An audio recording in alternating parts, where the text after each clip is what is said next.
맑은 날씨가 이어지겠습니다. 강원 산간과 강원 동해안 지역은 건조주의보가 발효 중인 상태입니다. 현재 기온 서울이 17.6도로 어제보다 조금 높습니다. 날씨였습니다.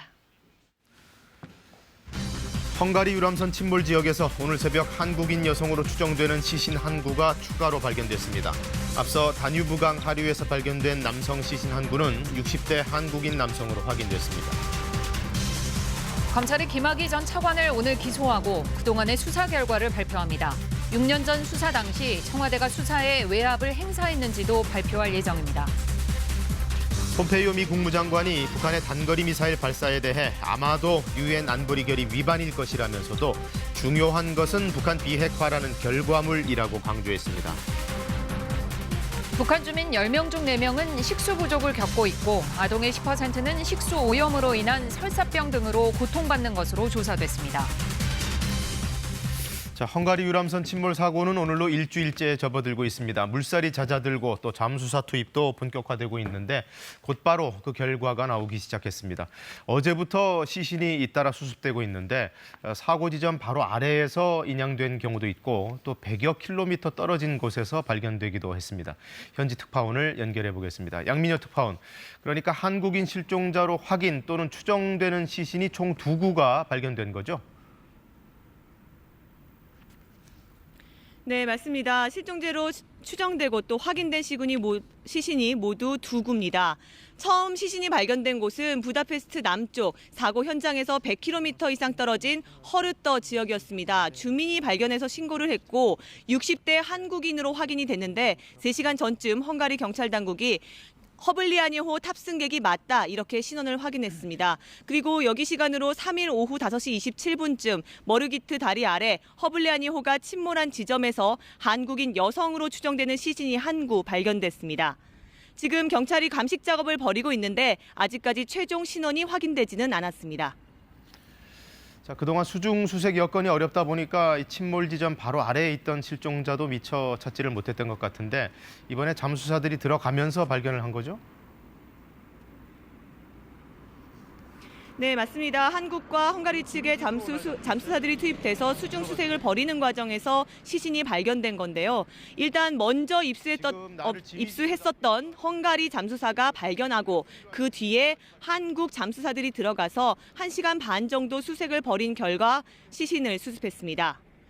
한국 신속 대응팀은 이 시신이 배 뒤쪽의 선미 뒤편에서 발견됐다고 밝혔습니다. 이렇게 수중 수색을 통해서 시신이 수습이 되면서 선체 내부에 진입해서 수색이 가능할 수 있을지도 관심을 모으고 있는데요. 일단 헝가리 측은 선내 진입은 아직 위험하다. 그래서 이르면 5일 수요일에 인양을 시도하겠다는 입장인데 한국 측은 선체 수색을 좀 더 벌이자고 설득할 것으로 보입니다. 자, 헝가리 쪽에서는 선체 인양 작업도 서두르는 분위기던데 오늘 일정이나 계획 나온 게 좀 있습니까? 네, 일단 헬기와 보트를 이용한 수상 수색이 계속되고요. 잠수사를 투입한 수중 수색 그리고 인양 준비 작업이 동시에 진행이 됩니다. 최종 일정은 이것 시각으로 내일 오전에 조율이 이뤄질 예정인데요. 한편 헝가리 대테러 청장이 합동 브리핑을 가지면서 허블리아니호의 정확한 위치가 공개됐습니다. 소나로 촬영된 사진에는 허블리아니호가 비교적 온전한 모습으로 머르기트 다리 남단에 위치해 있는 것으로 드러났습니다. 지금까지 부다페스트 유람선 침몰 사고 현장에서 KBS 뉴스 양민효입니다. 자, 헝가리 구조당국이 한국인 남성이라고 밝힌 시신은 침몰 지점 근방이 아니라 100km나 떨어진 곳에서 발견이 됐습니다. 부다페스트를 멀리 벗어나서 아예 다른 지역까지 떠밀려 갔다는 얘기인데 그만큼 수색 범위도 더 넓게 잡아야 할 상황이 됐습니다. 서태교 기자가 보도합니다. 유람선 침몰 사고 이후 한국 헝가리 당국은 사고 지점으로부터 50km까지 범위를 넓혀 수색 작업을 벌여왔습니다. 그러나 시신 한 구가 발견된 허르뜨는 부다페스트에서 남쪽으로 무려 102km나 떨어진 곳입니다. 수색 범위 50km를 한참 벗어난 지역입니다. 다뉴브 강의 유속이 예상보다 훨씬 빨랐던 것으로 추정됩니다. 그동안 수색 작업에 나섰던 헝가리 당국은 다뉴브 강의 물 흐름이 빨라 수색에 어려움을 겪고 있다고 여러 차례 토로한 바 있습니다. Baleset helyszínén történő Duna szélessége 453 méter. A napi vízhozam közel 5000 köbméter. A víz alatti látás a szó szerint 0 centiméter. 유속과 실종 시간을 감안하면 시신이 발견된 곳보다 더 하류 지역까지 실종자들이 떠내려갔을 가능성을 배제할 수 없습니다. 결국 실종자 수색 범위를 훨씬 더 넓혀야 할 필요성이 제기됩니다. 신속한 구조 작업과 함께 헝가리 접경 국가들과의 협력이 더욱더 중요해졌습니다. KBS 뉴스 서태규입니다. 네, 이번에 사고를 낸 크루즈선, 그러니까 유람선을 뒤에서 들이받은 배는 이 사고 직후 사실상 뺑소니를 쳤던 것도 문제지만 사고를 내는 과정에서도 분명 문제가 있었겠죠. 당초 앞지르기 운행, 즉 추월을 하려 했다는 여러 정황들이 나왔는데 문제는 추월 과정에서 지켜야 할 의무 규정들을 이행하지 않았다는 겁니다. 관련 증언들이 나오고 있는데요. 홍서구 기자가 전해드립니다. 헝가리 경찰이 공개했던 사고 당시 영상입니다. 가해 선박인 크루즈선 바이킹 시긴의 속도는 유람선 허블레아니를 추돌할 때까지 거의 변함이 없어 보입니다. 부다페스트 여객선 협회는 보도자료를 내고 크루즈선이 유람선을 추월하려 하면서도 절차를 지키지 않았다고 지적했습니다. 먼저 선박간 거리를 유지한 상태에서 안전속도로 추월을 시도해야 하는데 그렇지 않았다는 겁니다. 그러면서 교신이나 경적 등으로 추월 의사를 알려야 하는데 이 절차 또한 무시됐습니다. 크루즈선 바이킹 시기노가 추돌 직전까지 아무런 교신도 시도하지 않았다는 증언이 이어지고 있습니다. 인근 선박들은 무전 채널 10번을 함께 사용하고 있었는데 추돌 전에는 아무 교신이 없었고 추돌 후에야 뭔가 소리가 들렸다는 겁니다. Folyamatosan figyeljük a hajórádiókat, amin több frekvencia is be van állítva. Semmiféle ilyen előzési szándékról, figyelmeztetésről. 선장은 크게 당황한 듯 교신 내용도 명확하지 않았습니다. Én az ukrán kapitány szavai mondataiba egyaránt hallottam angol, német és orosz szavakat is, számomra értelmezhetetlen volt. 허블레아니의 선사 대표도 무전 기록으로 볼 때 크루즈선이 교신 의무를 지키지 않았다고 주장했습니다. 그러나 크루즈선의 선장은 과실은 없었다고 주장하며 보석금을 낼 테니 석방해달라고 요구하고 있습니다. KBS 뉴스 홍서구입니다. 네, 별장 동영상 의혹이 세간에 불거진 지 6년 만에 김학의 전 차관이 재판에 넘겨집니다. 검찰 수사단이 오늘 건설업자 윤중천 씨와 김 전 차관을 기소하고 그간의 수사 결과를 발표합니다. 이 영상 자체를 둘러싼 여러 의혹, 또 뇌물 혐의 이런 것들 외에도 6년 전 초동 수사 당시 어떤 문제점이 있었는지, 그리고 외압은 없었는지 등도 함께 설명할 것으로 보입니다. 보도에 방준환 기자입니다.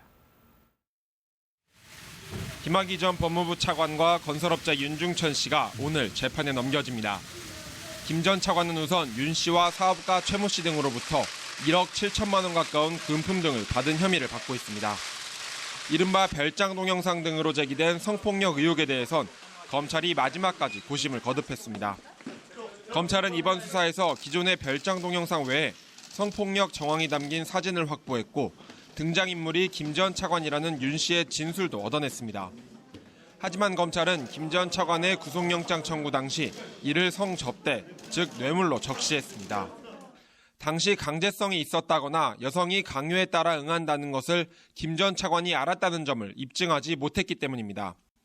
구속 뒤에도 관련 수사에 큰 진전은 없었던 것으로 전해졌습니다. 검찰 관계자는 김 전 차관과 윤 씨가 구속 뒤 진술을 거부해 수사에 어려움이 많았다고 설명했습니다.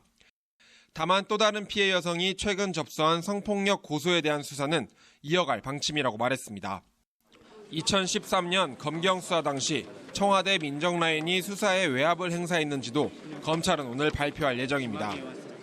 검찰은 곽상도 당시 청와대 민정수석 등을 서면 조사했는데 당시 수사가 부실했던 것으로 보이지만 구체적인 외압의 증거는 찾지 못한 것으로 알려졌습니다. 최근 법무부 과거사위가 수사를 촉구한 한상대 전 검찰총장 등과 윤 씨의 유착 의혹은 아직 수사가 이루어지지 않아 오늘 발표에선 빠질 것으로 전해졌습니다. KBS 뉴스 방준원입니다.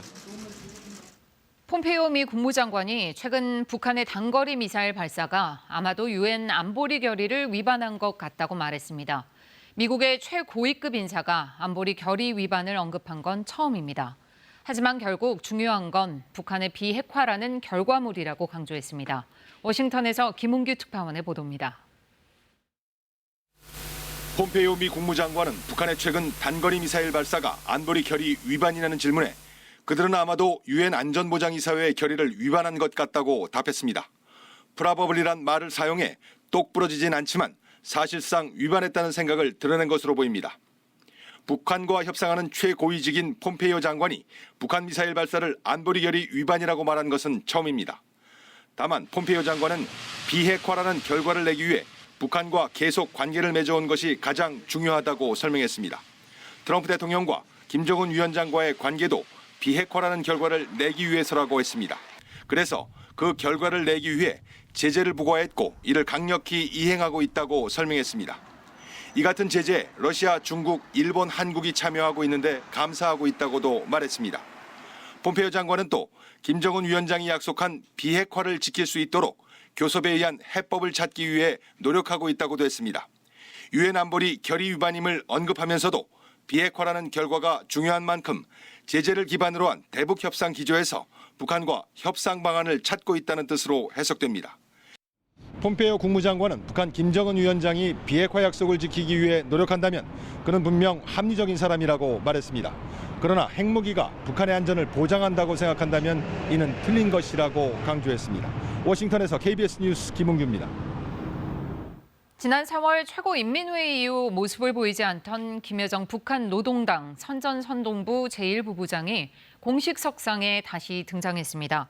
조선중앙통신은 오늘 김정은 위원장이 어제 평양 5.1 경기장에서 대집단체조 인민의 나라를 관람했다며 수행원에 김여정 제1부부장이 포함됐다고 전했습니다. 김여정 제1부부장이 공개적으로 모습을 드러낸 것은 지난 4월 열린 최고인민회의 이후 53일 만입니다. 다음 소식입니다. 외할머니를 살해한 뒤 달아났던 19살 손녀가 경찰에 붙잡혀 조사를 받고 있습니다. 아직 범행 동기는 밝혀지지 않았습니다. 오늘 새벽에는 서울 강남구청 옥상에서 불이 났습니다. 이수민 기자가 사건 사고 소식 정리했습니다. 외할머니를 숨지게 한 손녀가 경찰에 붙잡혔습니다. 경기 군포경찰서는 어제 오후 존속 살해 혐의로 19살 A양을 검거해 조사하고 있다고 밝혔습니다.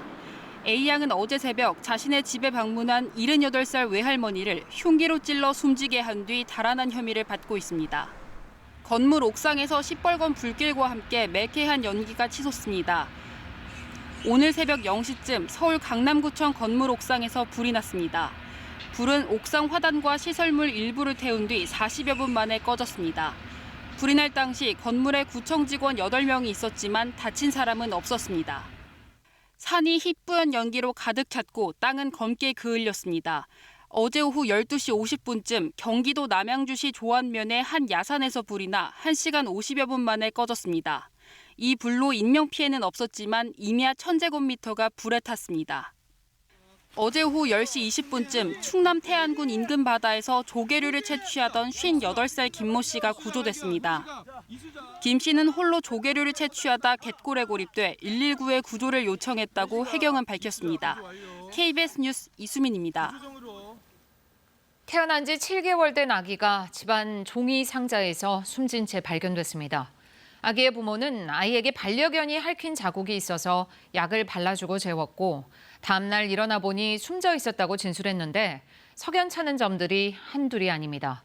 이 부모는 이전에도 숨진 아이를 집 밖에 혼자 내버려 둔 적이 있었다는 주변 증언도 나왔습니다. 이진영 기자가 보도합니다. 아파트 앞에 구급차가 도착하고 경찰 감식반이 들어갑니다. 인천시 부평구의 한 아파트에 사는 20살 안팎의 부부의 생후 7개월 된 아이가 숨진 채 발견됐습니다. 숨진 아이는 외할아버지가 발견했는데 부모는 집에 없었습니다. 밤에 이제 애를 분유를 먹이고 잠을 재웠는데 다음 날 아침 즉 5월 31일 날 11시경에 이제 애를 보니까 애가 죽어 있었더라. 아이의 부모는 지난달 30일 아이를 혼자 집에 두고 마트에 다녀왔더니 이 반려견이 아이의 팔과 다리 등을 핥혀 약을 발라주고 재웠다고 진술했습니다. 실제 이 부부는 반려견 2마리를 키우고 있었고 이 숨진 아이의 몸에서는 핥혀진 자국이 발견됐습니다. 그런데 부모는 숨진 아이를 종이 상자에 담아두고 집을 떠난 것으로 드러났습니다. 이웃 주민들은 어린 부부가 부부싸움을 자주 했고 아이를 홀로 집 밖에 내버려 둔 적이 있다고 전했습니다. 자꾸 싸우니까 그 애를 유모차 태워서 여기 저 계단에다 내놓고서 막 물을 끼얹고 막 그랬대. 현재 경찰은 아파트 CCTV 등을 분석하고 있는데 이 부부의 초기 진술과 달리 출입 시간이 다르고 아이의 사망 시점도 특정하기 어렵다고 밝혔습니다. 이에 따라 경찰은 국립과학수사연구원에 부검을 의뢰하는 한편 아이의 정확한 사망 원인을 찾는 데 주력하고 있습니다. KBS 뉴스 이진현입니다. 네, 알릴레오 대 홍카콜라, 유시민 대 홍준표 두 사람의 유튜브 맞짱 토론이 예고했던 대로 열렸습니다. 진보와 보수를 대변하는 논객인 만큼 꽤 치열한 공방이 오갔고 각각 대통령과 제1야당 대표를 공격하는 발언들이 오갔지만 묘하게도 두 사람의 사이는 나빠 보이지 않았습니다. 노윤정 기자의 보도입니다. 12년 만에 토론 상대로 마주 앉은 유시민 이사장과 홍준표 전 대표. 각자 5개씩 미리 선택한 주제를 놓고 2시간 반 동안 열띤 토론을 이어갔습니다. 북한 문제부터. 북핵을 만들고 탄도미사일까지 만들었다는 것은 이거는 적화동의를 하겠다는 겁니다. 북한의 권력층을 완전 비이성적이고 괴물 같은 집단으로 보면 해법이 없다고 봐요. 경제 활성화를 위한 해법. 서민과 중산층 가계, 민간 가계의 가처분 소득을 높여주기 위한 그런 각종 정책들을 좀 더 과감하게 써야 된다는 거예요. 그리고 노동 문제까지. 강성조조를 제압하지 않고는 또 민주노총의 횡포를 제압하지 않고는 나라 살릴 길이 없다. 진보와 보수 진영 대표 주자답게 팽팽하게 맞섰습니다. 꽉 막힌 전국, 책임론을 놓고도 분석은 엇갈렸습니다. 대통령까지 나서서 이제는 정오와 갈등을 더 키운다. 5.18을 북한에서 특수부대가 와서 했다. 이런 주장을 하는 사람까지 껴안아주는 게 이 민주공화국 대한민국 대통령의 의무냐고요. 다만 보수 야당의 현재 상황을 놓고는 한 목소리로 우려하기도 했습니다. 이분의 리더십 스타일이 왠지 약간 몇십 년 전에 본 그런 흔히 보이던 그런 스타일이 아닌가 하는 걱정이 되어서 지금도 보수 우파는 탄핵을 두고 그때 네가 뭐 했니 뭐 안 했니 서로 손가락질을 하고 있어요. 대선 출마설과 관련해 유 이사장은 정계 은퇴를 거듭 강조했지만 내가 보기나 가만히 있어도 유 장관이 곧 등판을 하지 않을까. 그런 일은 절대 없습니다. 걱정하지 마십시오. 절대는 선임 담뱃대라고. 유 이사장은 민주당에서 10여 명이 대선을 준비 중이라고 언급했고 홍 전 대표는 주전 투수가 못하면 구원 투수를 찾아야 할 수 있다며 대권 도전 가능성을 부인하지 않았습니다. KBS 뉴스 노윤정입니다. 한미 국방장관이 서울에서 회담을 갖고 현재 용산에 있는 연합사 본부를 평택 미군 기지로 옮기자는 데 합의했습니다. 이 소식은 윤보미 기자가 전해드립니다. 한미 양국 국방장관은 싱가포르 아시아 안보회의에 이어 곧바로 서울에서 회담을 가졌습니다. 양국 장관은 먼저 현재 용산기지에 있는 한미연합사령부 본부를 평택 미군기지 캠프 험프리스로 이전하는 방안을 승인했습니다. 원래 연합사 본부는 서울 국방부 영내로 이전될 계획이었지만 평택 이전으로 방향이 바뀐 겁니다. 양국 장관은 또 전작권 전환 이후 전작권을 행사할 미래 연합사령관은 한국군 사성장군에게 맡기되 합참의장을 겸직하지 않도록 하는 데 합의했습니다. 당초 한국군 합참의장이나 지상작전사령관이 연합사령관을 겸직하는 방안이 검토됐지만 결국 별도의 대장 직위를 두는 쪽으로 결정됐습니다. 한미 양국은 올 하반기 프리덤 가디언 대신 시행할 연합 연습에서 한국군 대장을 사령관으로 해 작전 능력을 검증할 계획입니다. 한미 양 국방장관은 한반도 비핵화를 위한 외교적 노력을 군이 뒷받침할 것을 재확인했습니다. 정경두 장관은 9.19 군사합의의 충실한 이행을, 셰너엔 대행은 대북 제재와 감시를 강조했습니다. 9.19 군사합의를 지속 이행할 것이며 올해 계획된 합의사항들이 차질 없이 진행될 수 있도록 하는데 제반 준비를 지속해 나갈 것입니다. Together, we will continue to monitor the challenge that North Korea poses to our mutual safety. 셰너엔 대행은 문재인 대통령도 예방하고 비핵화 목표 달성에 의미 있는 진전이 있을 때까지 대북 제재가 유지되어야 한다는 원칙을 재확인했습니다. KBS 뉴스 윤봄입니다. 6월 국회 여는 걸 두고 여야가 여전히 타협점을 찾지 못하고 있는 가운데 문재인 대통령이 다시 한번 추경안을 신속하게 처리해 줄 것을 촉구했습니다. 국회에 이렇게 요청한 게 벌써 7번째인데 6조 7천억 원 규모 정부 추경안에는 아시다시피 강원도 산불 지원 예산도 들어 있습니다. 오는 9일 전에 여야 대표와 회동도 희망했습니다. 보도에 이병도 기자입니다. 6월 들어 처음 열린 대통령 주재 수석 보좌관 회의. 국회 정상화와 추경 처리를 거듭 당부했습니다. 추경안을 낸 지 40일째, 7번째 요청입니다. 언급 분량은 적었지만 메시지는 단호했습니다. 올해 들어 법안 처리를 위한 본회의는 단 3일 열렸을 뿐이고 4월 이후 민생 법안이 단 한 건도 처리되지 못했습니다. 미중 무역 갈등 등 세계 경제 여건이 악화되는 상황. 경제를 걱정할수록 빨리 국회를 열어 추경안을 심사해달라고 했습니다. 경제가 어렵다고 말만 하지 말고 제 역할을 해달라는 주문입니다. 앞서 제안한 여야정 국정상설협의체와 여야 대표회동과 관련해선 오는 9일 전 만남을 희망했습니다. 며칠 후면 북유럽 3개국 순방이 예정되어 있습니다. 최소한 그 이전에 대화와 협력의 정치가 복원되고 국회가 정상화되길 기대합니다. 선거제와 공수처법 등 패스트트랙 안건 처리 문제를 놓고 합의 처리를 약속하라는 한국당과 합의를 위해 노력하겠다는 민주당 간 이견이 좁혀지지 않는 상황. 청와대 관계자는 최근 야당이 대통령 발언에 민감한 반응을 보이는데 그런 민감함은 대통령이 아니라 국민을 향해야 한다며 야당의 협조를 거듭 촉구했습니다. 문재인 대통령은 오는 9일 출국해 16일 귀국합니다. 이때까지도 국회가 열리지 않으면 추경안의 마중물 효과가 거의 사라질 것이라는 회의론마저 나오고 있습니다. KBS 뉴스 이병도입니다. 북한 주민들이 안전한 식수를 마시지 못하고 있고 이 때문에 전염병 상황도 심각한 것으로 조사됐습니다.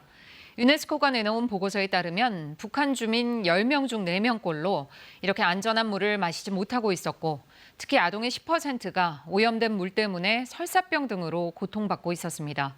최근 북한의 식수 실태를 조사하고 온 국제기구 관계자를 워싱턴 서지영 특파원이 만났습니다.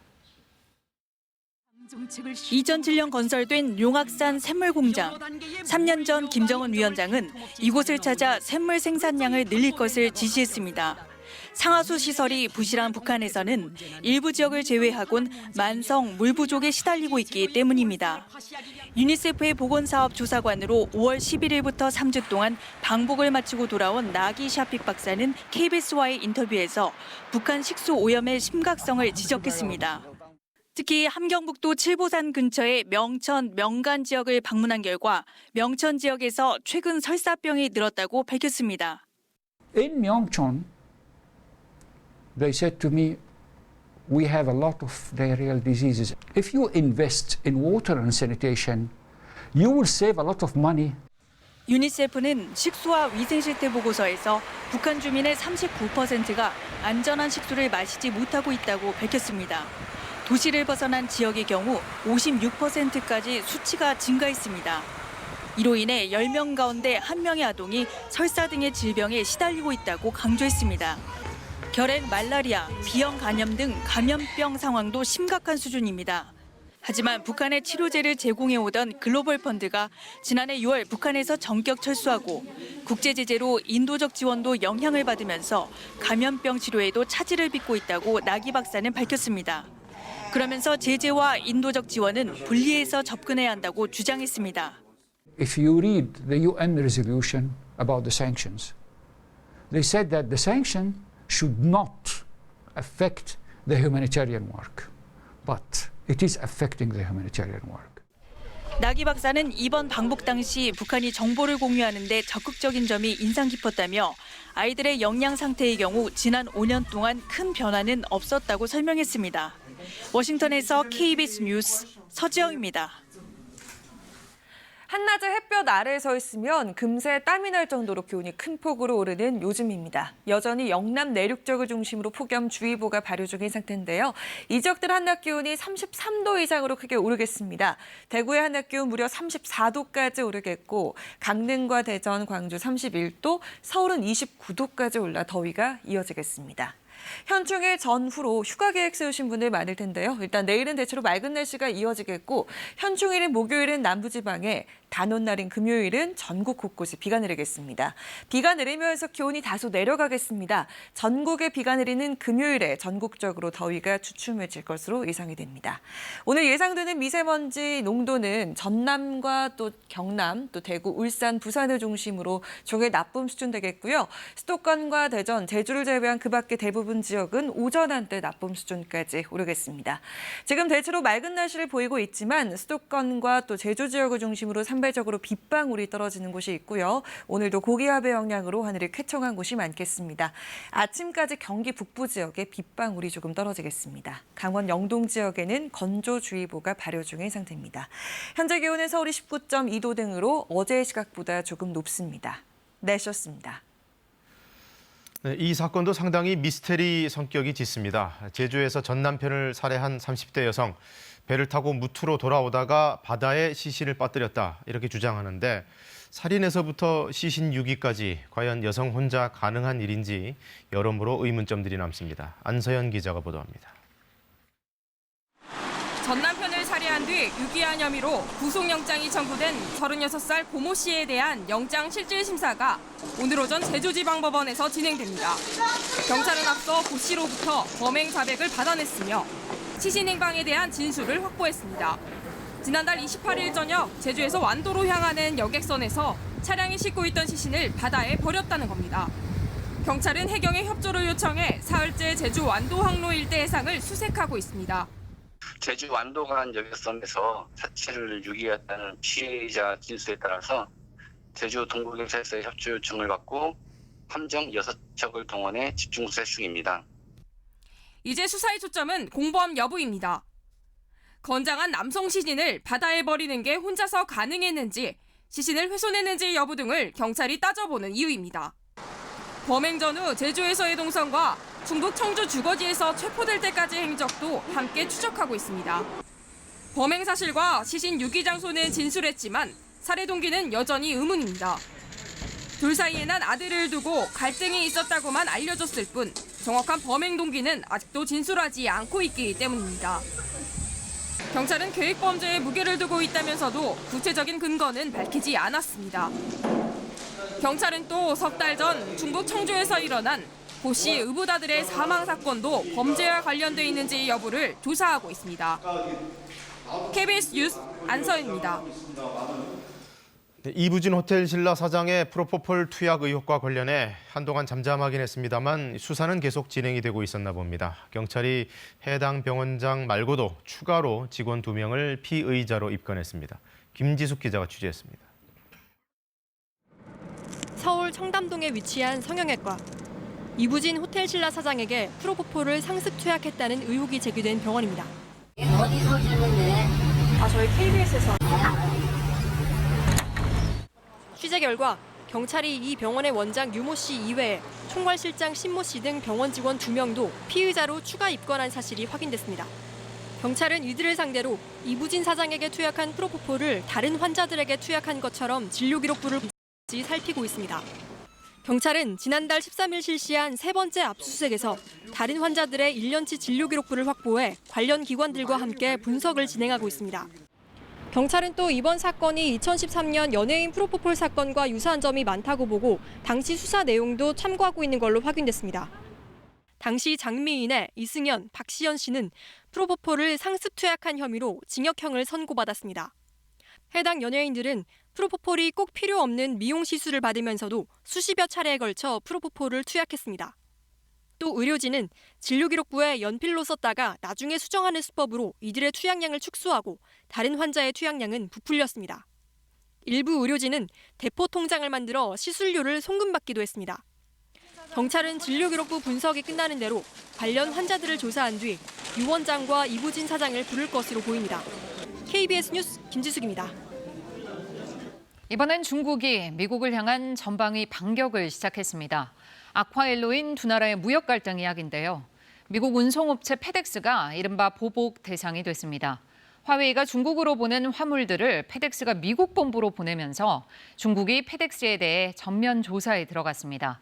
여기에 지난해부터 미국에서 수입해오는 농산물도 줄이고 희토류도 거론하면서 미국을 압박하고 있습니다. 선양 김명주 특파원입니다. 미국 운송업체 페덱스는 화웨이가 지난달 일본에서 중국 사무실로 보낸 화물 2개를 미국 테네시주에 있는 페덱스 본부로 보냈습니다. 이에 중국 우정당국은 이례적으로 강한 불만을 표시하며 페덱스에 대해 전면적인 조사에 착수했습니다. 마준성 중국 우정국장은 어떤 기업이든 중국 법을 지켜야 하며 중국 기업과 사용자의 합법적 권리를 침해해서는 안 된다고 지적했습니다. 快递服务的企业一定按约定的地址收件人违反了这一条，损害了用户的权益，邮政管理部门是有权进行查处的。 미국 민간 운송업체의 배송 오류에 대해 중국 당국이 대대적인 조사에 나선 것은 미국의 화웨이 압박에 대한 보복성 조치라는 해석이 나오고 있습니다. 이런 가운데 중국 농업농촌부는 미중 무역 분쟁으로 지난해 하반기부터 올 1분기까지 미국산 농산물 수입이 70% 가까이 줄어들었다고 밝혔습니다. 미국산을 다른 나라 농산물로 대체할 수 있다는 경고를 미국 측에 날린 겁니다. 중국은 전 세계 생산량의 80%를 자랑하는 히토류를 놓고도 미국을 압박했습니다. 如果有国家利用中国出口的稀土产品来制造产品，反过来打压中国的发展，于情于理，这都是难以接受的。 중국 관영 매체들은 어제 공무원이 발표한 무역 협상 백서 관련 내용을 집중적으로 보도하며 협상 책임을 미국 탓으로 돌렸습니다. 선양에서 KBS 뉴스 김명주입니다. 강을 따라 이어진 도로와 농경지가 모두 물에 잠겼습니다. 수면 위로 보이는 비행기 경납고 지붕이 이곳이 공항 활주로임을 알려주는데요. 폭우와 토네이도가 미국 중부를 덮치면서 강이 범람해서 최소 16명이 숨졌습니다. 미주리와 아칸소, 일리노이주 일대가 주택과 건물이 침수되는 등 홍수 피해를 입었습니다. 수영하기 위험하다는 의미의 붉은 깃발이 바닷가에 펄럭입니다. 미국 노스캐롤라이나주 애틀랜틱 비치에 상어가 나타나 수영하던 소녀를 물었습니다. 목격자들은 소녀의 아버지가 상어의 머리를 내리쳐 딸을 구했다고 전했습니다. 소녀는 상어의 다리와 손을 물렸지만 생명에는 지장이 없는 상태인 것으로 알려졌습니다. 지금 세계는입니다. 네, 내년부터는 자영업자가 폐업을 해도 일종의 실업급여 같은 지원금을 받을 수가 있습니다. 저소득층 폐업자를 중심으로 매달 50만 원씩 최장 반년까지 지급한다는 건데 나라 돈을 크게 투입하는 사업인 만큼 재정 논란도 있을 것으로 보입니다. 김현주 기자가 보도합니다. 자영업자는 폐업하면 당장 최소한의 생계가 걱정입니다. 대부분 고용보험에도 가입하지 않아 실업급여는 딴 세상 이야기입니다. 직장인들은 그만둬도 실업급이 있으니까 다른 직장 얻을 때까지는 그래도 생활을 할 수 있지만 우리들은 말로만 사장이지 진짜 그만두면 생리를 꾸려나갈 수가 없으니까. 전체 취업자 중 절반 이상이 고용보험 보호 밖에 놓여 있습니다. 이렇게 실업급여 사각지대에 놓인 자영업자와 임시직, 특수고용 노동자 등이 실업 상태가 되면 매달 50만 원씩 길게는 6개월까지 지원하는 방안이 추진됩니다. 저소득층이 지원 대상입니다. 2인 가구는 월소득 145만 원 이하, 3인 가구 188만 원, 4인 가구는 230만 원보다 적으면 직장을 구할 때까지 지원금을 받을 수 있습니다. 실업 부조는 경영상 어려움 때문에 문을 닫은 영세 자영업자들을 보호하기 위해서도 반드시 필요한 제도입니다. 민주당과 정부는 내년에 40만 명이 혜택을 볼 수 있고 예산 5천억 원 정도가 들 것으로 예상하고 있습니다. 나아가 2022년까지는 소득 기준을 완화해서 60만 명까지 지원 인원을 늘리고 예산 규모도 더 확대할 계획입니다. 새 제도는 국민취업지원제도라는 이름으로 오늘 당정 협의를 통해 확정됩니다. 하지만 국회에서 관련법이 통과돼야 하는 데다 최근 나라의 곳간을 푸는 정부의 확장적 재정 정책을 놓고 논란이 벌어지는 상황이어서 논의 과정이 순탄치 않아 보입니다. KBS 뉴스 김현주입니다. 아파트 청약을 받으려고 가짜 결혼을 하는 사례도 있다더니 이제는 아이까지 가짜로 만들어서 내세우는 일이 있습니다. 신혼부부, 다자녀 부부, 아파트 우선 분양을 받는 제도가 있는데 그걸 악용하기 위해 가짜 임신 진단서를 제출한 경우가 무더기로 적발됐습니다. 김수영 기자가 보도합니다. 내년 10월 입주를 앞둔 인천 송도의 한 아파트 단지입니다. 청약 추첨 당시 경쟁률은 123.7. 신혼부부 특별공급 29세대 모집에도 191명이나 몰렸습니다. 어렵죠. 왜냐면 역세권 앞에 있고 백화점 앞에 있는 그 아파트가 하는 것 때문에. 국토부가 이렇게 청약 경쟁률이 높았던 수도권 5개 단지의 신혼부부와 다자녀 특별공급 당첨 사례를 조사했습니다. 그 결과 임신진단서를 내고 당첨된 83명 중 10%에 가까운 8명이 가짜 임신진단서를 제출한 것으로 드러났습니다. 신혼부부의 경우 자녀가 있으면 1순위, 자녀가 없으면 2순위입니다. 자녀 수가 많을수록 당첨 확률이 높아집니다. 자녀 1명당 가점이 5점이고 특히 만 6세 미만의 자녀는 추가로 5점이 부여됩니다. 현행법상 입주자 모집 공고일 기준으로 임신 중인 자녀도 자녀 수에 포함하도록 한 걸 악용한 겁니다. 가족관계 등록부에 등록이 되어야 되는 상황인데 이제 그런 부분이 없기 때문에 소명 요구를 했었고 실제 자녀가 없는데 쌍둥이를 임신한 것으로 해서 적발된 신혼부부 8쌍 중 6쌍이 이렇게 받은 아파트 분양권을 프리미엄을 받고 대판 것으로도 조사됐습니다. 국토부는 이들에 대해 경찰에 수사를 의뢰하는 한편 최근 2년간 분양한 전국 282개 단지의 특별 공급 당첨 사례 3,000건을 전수조사하기로 했습니다. KBS 뉴스 김수영입니다.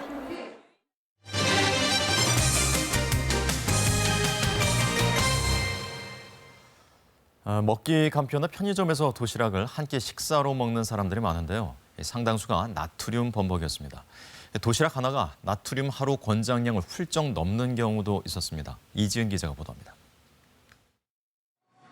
점심시간 편의점을 찾은 사람들.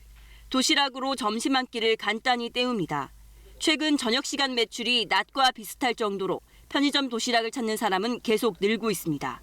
제가 좀 바빠가지고 시간이 없을 때 그럴 때 가끔 사 먹어요. 빨리 준비가 되니까 시간 절약할 수 있어가지고. 편의점과 전문업체에서 파는 도시락 60여 개를 조사한 결과 도시락 한 개의 평균 나트륨 함량은 1237mg으로 세계보건기구 하루 권장 섭취량의 62% 수준이었습니다. 한 끼만 먹어도 하루 나트륨 권장 섭취량을 훌쩍 넘기는 도시락도 있습니다. 편의점 도시락의 평균 나트륨 함량은 전문 도시락업체 제품보다 1.6배 높았습니다. 집밥 한 끼에 들어있는 평균 나트륨의 2배입니다. 이렇게 햄과 소세지가 포함된 도시락에 더 많은 나트륨이 들어있었습니다. 짠 음식을 오래 먹으면 고혈압 등의 성인병뿐 아니라 위암 발생 위험이 커집니다. 또 열량은 높고 영양은 부족해 비만과 골다공증이 생기기 쉽습니다. 도시락을 우리가 드실 때는 나트륨뿐만 아니고 영양 성분 함량 확인하는 좀 습관이 필요합니다. 라면, 어묵탕보다는 물이나 다루와 함께 그냥 먹는 것이 좋겠습니다. 간편식 찌개류에도 하루 권장량에 육박하는 나트륨이 들어있는 만큼 될 수 있으면 피하는 게 좋습니다. KBS 뉴스 이지은입니다. 지하철역에서 여성을 대상으로 한 불법 촬영이 지역 도시까지 광범위하게 늘고 있습니다. 이 대전의 지하철역에서 보조 배터리 모양의 카메라로 불법 촬영을 하던 남성이 적발됐는데 피해자가 10명이 넘습니다. 백상현 기자입니다. 대전의 한 지하철역 승차장입니다. 전동차를 기다리는 여성 뒤로 손에 무언가를 든 남성이 서 있습니다. 얼핏 보면 보조 배터리 모양의 불법 촬영 카메라인데 승객들이 내리는 틈을 노립니다. 여성들을 쫓아가는 것 같은 남성을 이제 봐서 혹시나 하는 마음에 뒤따라 가봤는데 하반신 쪽에 손이 가까이 가면서 촬영을 하는 듯한 모습을 봤습니다. 영무원은 지하철 출입구까지 쫓아가 이 남성을 붙잡았는데 카메라에선 여성의 특정 신체 부위를 찍은 동영상 등 불법 촬영물 수십 개가 발견됐습니다. 피해 여성만 10명이 넘습니다. 이런 불법 촬영 범죄는 전국적으로 좀처럼 줄지 않고 있습니다. 2016년 5,180여 건이던 불법 촬영 범죄는 2017년 6,400여 건으로 늘었고 지난해에도 5,900여 건에 달했습니다.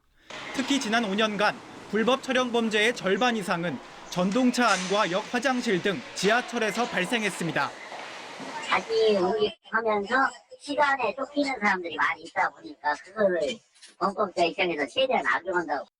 불법 촬영물을 건네받은 경찰은 수사 결과를 토대로 40대 남성 A씨를 형사 입건할 방침입니다. KBS 뉴스 백상현입니다. 헝가리 유람선 사고와는 사정이 다르지만 이번 사고를 계기로 국내 유람선 안전 상태와 안전수칙 준수에 경각심이 일고 있습니다. 취재 결과 소형 유람선은 주류 반입이 금지가 돼 있지만 운항 내내 술판과 충판이 벌어지는 등 규정은 있지만 제대로 지켜지지는 않고 있었습니다. 송용희 기자가 보도합니다. 부여 백마강에서 주요 유적지를 돌아보는 유람선입니다. 출발과 함께 선내 음주 가무 금지를 알리는 안내 방송이 나옵니다. 선내에서의 음주 가무 행위는 금지되어 있으니 삼가주시기 바랍니다. 하지만 배 뒤편에서는 기다렸다는 듯이 술판이 벌어집니다. 가방에 챙겨온 술과 안주를 늘어놓고 여기저기 걸터 앉아 술잔을 주고받습니다. 객실안은 무도회장을 방불케 합니다. 선장과 승무원이 있지만 제지하기는커녕 유행가를 틀어줍니다. 곳곳에 나붙은 음주금지 안내문은 있으나 마나입니다. 운항 중 들른 중간 선착장 앞 매점에서도 버젓이 술을 팔고 있습니다.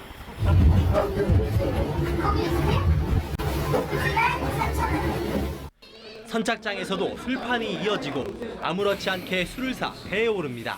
현행법상 관광 유람선이 아닌 길이 24m, 50톤 미만의 소형 유람선은 안전상 주류 반입이 금지돼 있지만 지켜지지 않고 있습니다. 특히 승객 대부분이 중장년층 단체 관광객이어서 술을 마시면 안전사고에 더 취약할 수밖에 없지만 단속은 허술합니다. 저희들이 이제 탑승을 하고 실제적으로 보고 이렇게 해서 단속을 하고 또 그렇게 해야 되는데 뭐 일일이 다 탑승하기는 또 어렵고 또 그런 상황이잖아요. 승객들의 안일한 안전의식과 얄팍한 상호, 자치단체의 미온적 태도가 더해져 수상안전이 뒷전으로 밀리고 있습니다. KBS 뉴스 송룡입니다. 3명이 숨진 부산 부안 어선 전복 사고 당시 위급한 상황을 알리는 위치 발신 장치가 작동하지 않는 바람에 해경이 8시간이 지나서야 출동한 사실을 보도해드렸는데요. 280억 원이나 들인 이 장비, 알고 보니 무용지물이었습니다. 유진휘 기자가 보도합니다. 지난해 3월 경남 통영 앞바다에서 어선이 침몰해 4명이 숨지고 4명이 실종됐습니다. 완전 전복되어 있는 상태고 선체 위에 올라가서 타격 시험 중. 지난달 30일 전북 부안 앞바다에서도 비슷한 사고로 선장과 선원 등 3명이 숨졌습니다.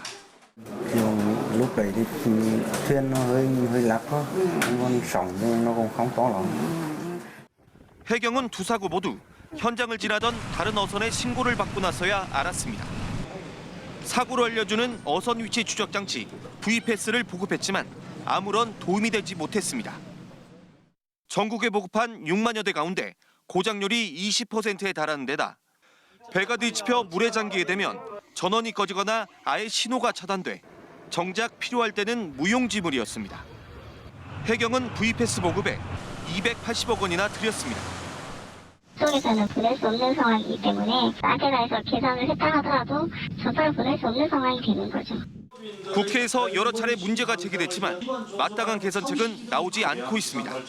정상적으로 작동되고 있는지 그 대대적인 전수 조사를 거쳐서 그 원인에 따른 대책 마련이 필요하다 생각하고 있습니다. 2014년 1000건이던 어선 사고는 지난해 2배로 늘었습니다. 작동도 안 되는 VPS에 의지한 안이한 대처에 인명피해가 되풀이되고 있습니다. KBS 뉴스 유진입니다. 이 시각 현재 출근길 교통 상황 알아보겠습니다. 서울경찰청입니다. 안녕하십니까. 화요일 아침 교통정보입니다. 보복 운전의 가장 큰 원인이 깜빡이를 켜지 않고 들어오는 갑작스러운 진로 변경이라고 합니다. 깜빡이 켜기로 교통사고와 보복 운전을 예방할 수 있는데요. 오늘도 깜빡이 켜기로 안전운전, 배려운전 하시기 바랍니다. 오늘 아침 출근길 어제보다 수월한 가운데 사고 때문에 힘든 구간이 있습니다. 경부고속도로 외곽방향 잠원 IC 부근 1차로상에 추돌사고가 발생했는데요. 사고 여파로 한남대교 남단부터 정체되고 있습니다. 북부간선도로 월곡 방면 신내 IC부터 월릉 분기점까지 정체고 이어지는 내부순환로는 홍은램프부터 홍제 IC 사이 속도 떨어집니다. 남부순환로 양재 방향 신림사거리 부근 출근 차량 빠르게 늘어나고 있고 경인로 여의도 방면 영등포역 지나는 데 신호대기 몇 번씩 받고 있습니다. 한강다리 중에는 청담대교가 가장 힘겨운 모습인데요. 북단에서 남단 방향 건너는데 5분 정도 소요되고 있습니다. 이어서 혼잡 예상 정보입니다.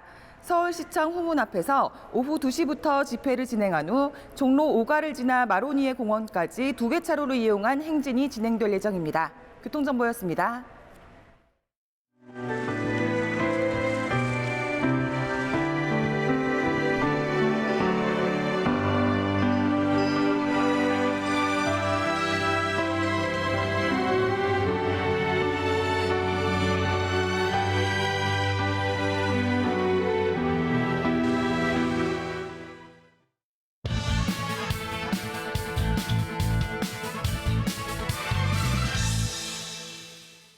정부가 다시 정년 연장을 추진합니다. 통계청이 출산율을 발표하기도 두려울 정도로 출산율은 빠른 속도로 떨어지고 있습니다. 반면 베이비붐 세대의 은퇴는 본격화돼 노동시장을 떠나는 노인 인구는 급증하고 있습니다. 저출산 고령화로 우리 경제의 활력이 크게 위축되고 있는 겁니다. 정부가 정년 연장을 위한 사회적 논의를 시작할 시점이 됐다고 밝힌 이유입니다. 통계청의 인구 추계를 보면 앞으로 10년 동안 생산 가능 인구는 연평균 32만 5천 명씩 주는 데 반해 노인 인구는 연평균 48만 명씩 늘어납니다. 일하는 인구가 줄면 우리 경제의 생산성은 떨어질 수밖에 없습니다. 이를 막기 위해 정부가 정년 연장 카드를 꺼내든 겁니다. 육체 노동자의 취업 가능 연한을 60세에서 65세로 높인 대법원의 지난 2월 판결과도 맞닿아 있습니다.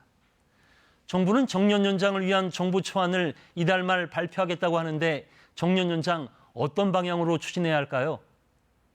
정년 연장의 부담을 정부와 기업 근로자가 나눠줘야 합니다. 정부는 정년을 연장하는 기업에 대해서는 고용지원금이나 세금 감면 혜택을 줘야 합니다. 정년이 연장된 기간의 임금 체계는 노사가 따로 합의해야 합니다. 기업이 자체적으로 정년을 연장하기 어려운 경우에는 근로자가 다른 기업으로 재취업하거나 창업하는 것을 지원하도록 한 일본의 70세 정년 연장 법안도 참고할 필요가 있습니다. 이 법안은 또 퇴직자가 프리랜서나 비영리법인의 직원으로 활동하도록 기업이 돕는 것도 정년 연장으로 인정합니다. 일본은 기업들이 구인난을 겪는 가운데 정년 연장을 추진해 일자리를 둘러싼 세대 간의 갈등은 없었습니다. 하지만 우리는 청년 실업이 심각한 상황에서 60세로 정년을 연장한 데 이어 다시 정년 연장을 추진해야 합니다. 정년 연장은 또 국민연금을 받기 시작하는 나이 조정 등 각종 노인복지 제도와도 관련돼 있습니다. 일자리와 복지를 둘러싼 세대 간 갈등을 줄일 수 있도록 충분한 논의와 검토를 거친 뒤 정년 연장을 추진해야 하는 이유입니다. 뉴스 해설이었습니다. 헝가리 유람선 침몰 지역에서 오늘 새벽 한국인 여성으로 추정되는 시신 한 구가 추가로 발견됐습니다. 앞서 다뉴브강 하류에서 발견된 남성 시신은 60대 한국인으로 확인됐습니다. 검찰이 김학의 전 차관을 오늘 기소하고 그동안의 수사 결과를 발표합니다. 6년 전 수사 당시 청와대가 수사에 외압을 행사했는지도 발표할 예정입니다. 폼페이오 미 국무장관이 북한의 단거리 미사일 발사에 대해 아마도 유엔 안보리 결의 위반일 것이라면서도 중요한 것은 북한 비핵화라는 결과물이라고 강조했습니다. 북한 주민 10명 중 4명은 식수 부족을 겪고 있고 아동의 10%는 식수 오염으로 인한 설사병 등으로 고통받는 것으로 조사됐습니다. 오늘도 더위가 이어질 것으로 예상됩니다. 영남 지역을 중심으로 폭염주의보가 계속 이어지고 있는 가운데 한낮 기온 큰 폭으로 오르겠는데요. 대구의 낮 기온이 34도까지 오르겠고 강릉과 대전, 광주의 한낮 기온 31도, 서울도 29도까지 올라 덥겠습니다. 현충일을 전후로 휴가 계획 세우신 분들 많을 텐데요. 먼저 내일은 대체로 맑은 날씨가 이어지겠고 현충일인 목요일은 남부지방을 중심으로 비 소식이 나와 있습니다. 이 비가 금요일은 전국 곳곳으로 확대되겠는데요. 비가 내리면서 더위도 주춤할 것으로 예상됩니다. 금요일 서울의 한낮 기온은 24도까지 오르겠습니다. 오늘 미세먼지 농도가 높게 나타나겠습니다. 전남과 경남, 대구, 울산, 부산 지역은 종일 나쁨 수준 되겠고요. 수도권과 대전, 제주를 제외한 그 밖의 대부분 지역도 오전 한때 나쁨 수준의 미세먼지 농도 보이겠습니다. 지금 대체로 맑은 날씨를 보이고 있고요. 오늘도 고기압의 영향으로 쾌청한 날씨가 이어지겠습니다. 다만 아침까지 경기 북부 지역을 중심으로는 산발적으로 빗방울이 떨어지겠고 또 오늘 강원 영동 지역을 중심으로 건조한 날씨가 이어질 전망입니다. 날씨였습니다. 네, 화요일에 전해드린 뉴스광장 여기서 마치겠습니다. 시청해주신 여러분 고맙습니다.